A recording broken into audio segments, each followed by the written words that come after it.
Howdy, folks. Spencer here with an update about the World Razer disappearance, a brand new ship leak that is not the Promellian I talked about yesterday, and some more signs that the next season may be dropping in the very near future. As always, chapters to each topic are listed below. And to start things off, I have some updates here regarding some of the issues I covered in the prior news video. The first is regarding the multiple issues surrounding the World Razer Temporal Ops Juggernaut following the May 27th PC patch. These bugs resulted in the ship disappearing from some shipyards, having its name changed to the World Razer Command Juggernaut, and for those that could still see it on their ship roster, losing its bridge officer seating and access to slot dual cannons and dual heavies. The developers are well aware of the issue, and they are actively working to fix it as their posts show. However, I do want to note that thanks to SFC and the kind folks over on the Wiki Discord, it was discovered that the May 27th PC patch impacted way more than just the World Razer. Thankfully, in most cases, the ships impacted just have an incorrect name, such as the Fleet Norway now showing up as the Cyclone Intel Escort, but there is one other ship seeing an actual impact, the legendary Akira. Thankfully, that ship hasn't disappeared like the World Razer, but it has lost the ability to equip dual cannons. Now, as I record this video the evening of May 28th, I can now see that PC has another patch happening in the morning. I don't know if this issue will be fixed in that patch, but given the severity of a high-value lockbox ship like the World Razer disappearing, I would imagine they're looking to get this sorted as soon as possible. Now, for console players, I have some good news and some very, very bad news. Starting with the good news, the May 28th console patch notes don't mention it, but the event campaign issue that prevented those who had completed the campaign from claiming the rewards appears to have been fixed. If you're still experiencing issues claiming your event campaign prizes over on console, please let me know in the comments below. Now, as for what was actually in the patch notes, the top part here is just them officially announcing that the third part of the event campaign is now live over on console, the Tholian Trouble event. And the only other thing on the patch notes is a fix for the Aux to Sif Placate Doff, which is widely used in PvP. This Doff will now properly be resisted and respect immunities. This effect will also trigger a Placate immunity buff when it expires. To compensate for these potential reductions in performance, they have increased the duration of the Placate effect from 4 seconds to 6 seconds. So it's interesting to see them going in and doing something with that duty officer. Again, that is very widespread in PvP. And I imagine any change to it is going to be controversial within that community. And finally, it's time for the very bad news for those of you over on console. As many of you know, typically console gets things several weeks after PC. This is something many over there get quite frustrated with, leaving many of you wishing that console would get updates at or around the same time as PC.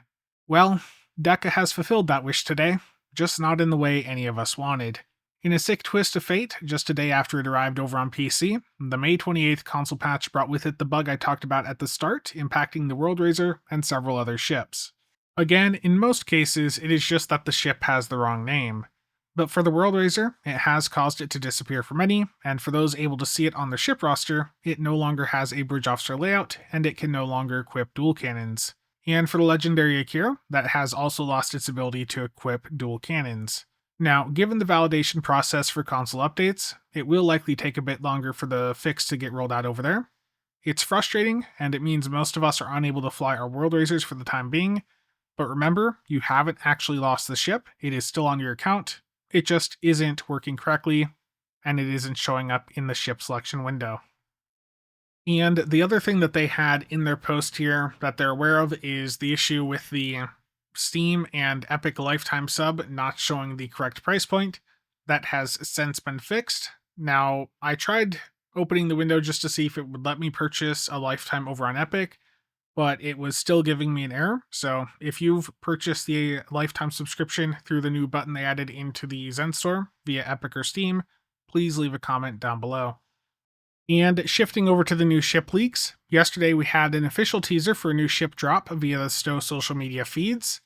And as I talked about in the news video yesterday, the shape of the ship and the setting very much match the Promellian Battlecruiser from the Next Generation episode Booby Trap, Season 3, Episode 6.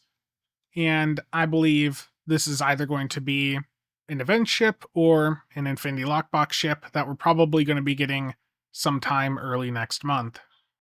And with the console patch today, we have an actual ship leak that was found by Flamey Arson Boy on Discord and shared by the wiki folks on Blue Sky. This leak shows the ability to customize between the Paladin and Ranger variants, and shows that new materials, including some often associated with legendary ships, are now present over on console. This doesn't fully guarantee that we're going to be getting a legendary ship in the Paladin and Ranger line, but at a minimum, it strongly hints towards an addition of some sort to that line. And a reminder, we're likely not that far out from the next Zen ship bundle. It would not surprise me if we see one pop up sometime in June.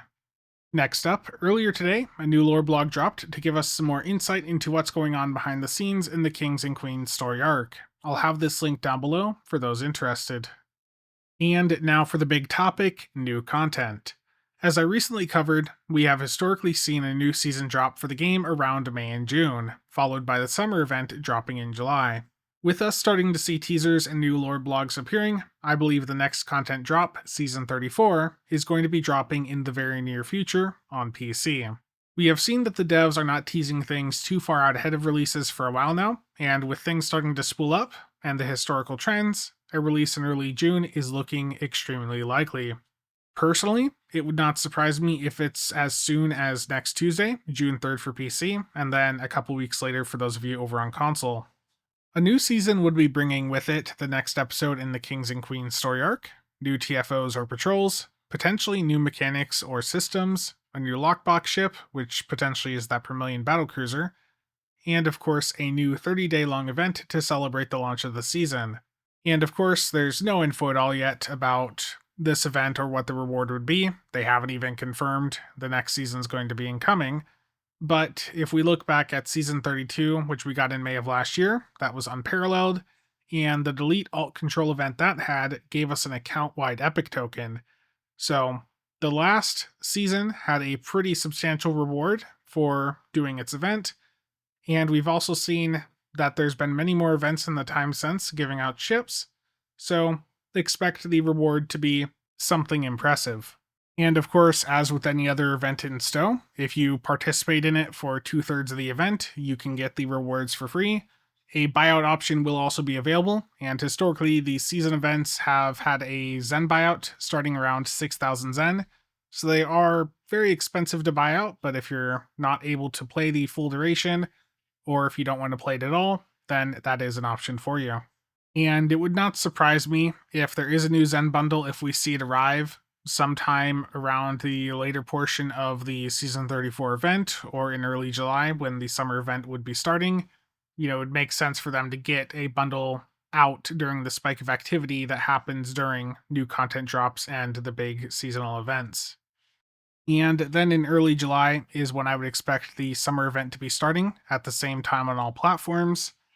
And with the summer event this year, it's still a bit too far out to know too much about the summer ship. But on the stream I did with Jeremy, Thomas, and Pundis, Jeremy did give a few hints about the summer ship. He said that it is experimental. He said he doesn't think it's a ship that everyone is going to go crazy over, as there's some weird stuff going on with it.